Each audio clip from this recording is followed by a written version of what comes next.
So when we say telemedicine, it will more or less look like this. Let's say, how do you get the expertise of someone from a tertiary center all the way into an ICU remotely? Or even, let's say, even within a hospital.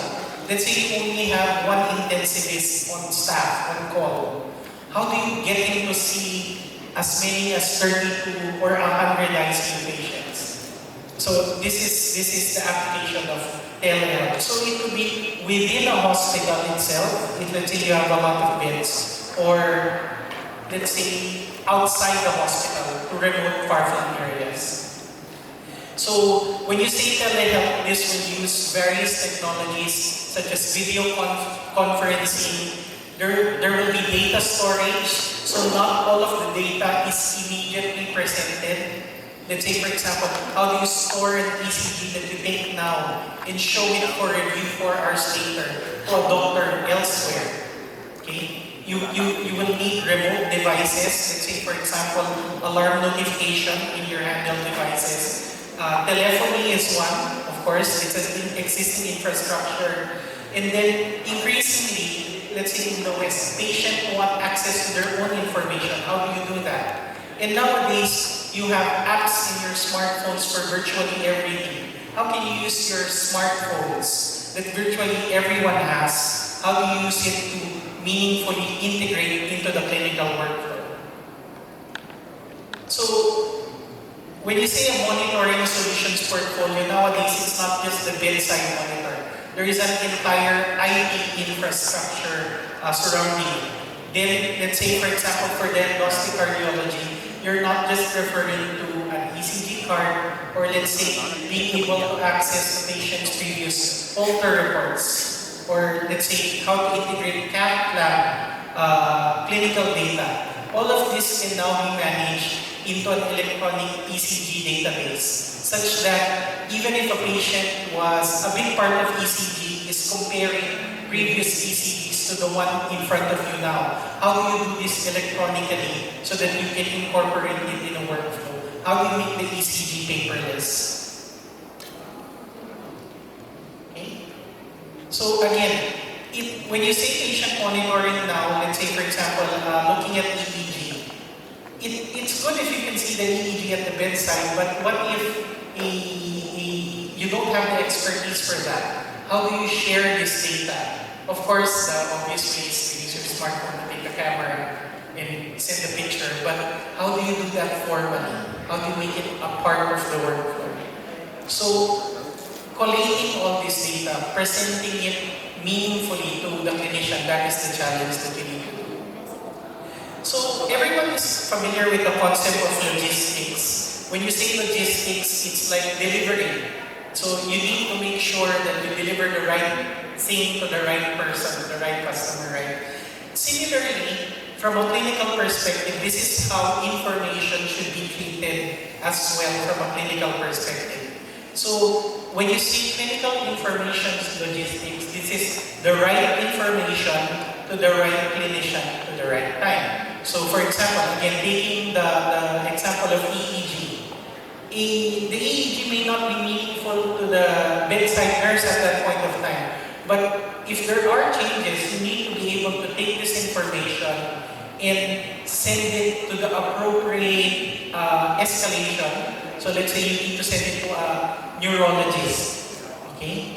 Or if it's very obvious, let's say for example that it's an obvious seizure, how do you present it to the doctor on call? That is presenting the right information to the right clinician at the right time.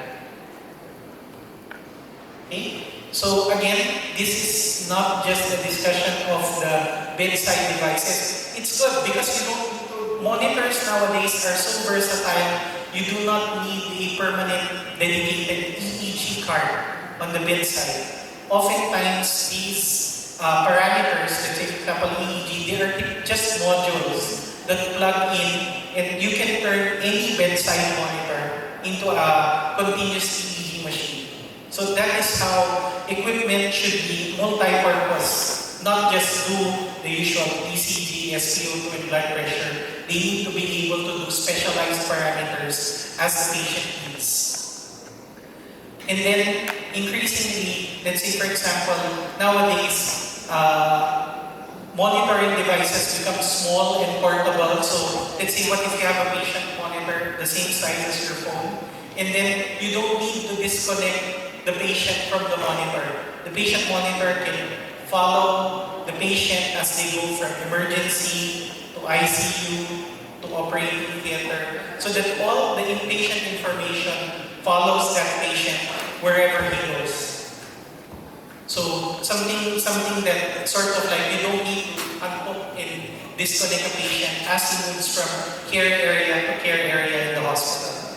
Okay? So that makes data transfer. So let's say for example, you want to know what was the blood pressure of that patient.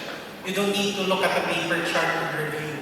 You can simply look at the electronic device, the patient monitor that was connected to the patient at that time. This device follows. Okay? So again, increasingly, this is not just about patient monitoring. It is expected that medical devices in your setting talk to one another. So you cannot have just an infusion pump. You cannot have just a ventilator. They need to be, because imagine, your nurses spend a lot of their time trying to record the settings that you make on the ventilator. What if you can do this all? Let's say, for example, the previous discussion, there were beep settings. So every time you change a ventilator setting, let's say beep, you need to record that. What if you don't need to record? What if your ventilator can talk to your patient monitor and records this electronically? So that would free up a lot of the time that you spend on documentation, and instead you can use that to take care of the patient instead of just documentation. So typically there will be network boxes. So here's a good example. It can accommodate up to 8 devices. So this is where you plug in your ventilator, where you plug in your infusion pump, so that you don't need to record settings. All your devices at the bedside will talk to one another. And all of them will be networked. So such that information that, let's say, what were the ventilator settings in emergency room, that will be available to the doctor in the ICU. Imagine the entire hospital being networked. And you can do that also not only within a hospital, you can do that towards across hospitals. Again, imagine being able to get tertiary level referral even from outside hospitals, from secondary or even primary care hospitals. All of this information will be presented in devices that you use right now. You can access this securely in your mobile devices. You can access it on a laptop, such that referring from place to place will be much easier. Let's say, for example, for alarms, nurse call is becoming a very, very important part of medical infrastructure today. So let's say if you have a ventilator disconnection, if you have a patient who's having a lethal arrhythmia, you can send this information to so one nurse can actually take care, instead of one, you can take care of several patients because it gets alarm notification. So all of these devices, you can use either dedicated devices or existing devices like your own smartphones for alarm notification and nurse call. And again, all of this can be networked using your patient monitoring network. You can even integrate other infrastructure like, let's say, PACS, your radiology system. You can integrate that. Even administrative, you can all do that in the same screen that is in a patient in the same room. So you don't have to deal with multiple devices. Okay? Another consideration will be, like I said, your ventilators. Emergency room ventilators have their own special needs. So let's say, for example, they need to be turbine driven instead of gas driven, because you will not have the luxury of having compressed air or compressed medical gas in every place inside the emergency room. So they need to be small and portable, and they need to be able to do both adults, pediatrics, and neonates at the same time. Okay? So they need to be small, movable, and then not dependent on compressed air supply. So they need to be more or less turbine driven in order to be portable. Another area wherein increasingly you can apply electronic information management is in the area of ECG. So instead of looking around for paper forms and accessing them, this should all be managed electronically. So imagine if you don't even need a dedicated ECG card. If your patient monitor on the bedside can serve as your ECG card. So a big part of ECG management is looking at changes. So let's say, imagine instead of putting an ECG card, taking an ECG now, coming back 4 hours later, every time you just needed to do an ECG, you just press on the monitor on the screen. So you don't need a dedicated ECG card. And you don't need to keep tracing where's that paper ECG. All of this can be managed electronically. Okay? So, and then if you think of it, when you think of telemedicine, the reason is you might think if it was really that simple, how come it's not extremely widespread? Okay? So what does the future have in store in terms of telemedicine? So first, the amount of false alarms and false negative alarms will be reduced. Okay? And then you can have the same measurements. So increasingly, that's the good thing. Let's say, for example, in Vietnam, you're able to do ICU-style monitoring, invasive parameters, as early as the emergency room. So that, imagine if you can have the same level of acuity in terms of parameters that you select all throughout. And then this information will be available to any clinician who needs it across several care areas.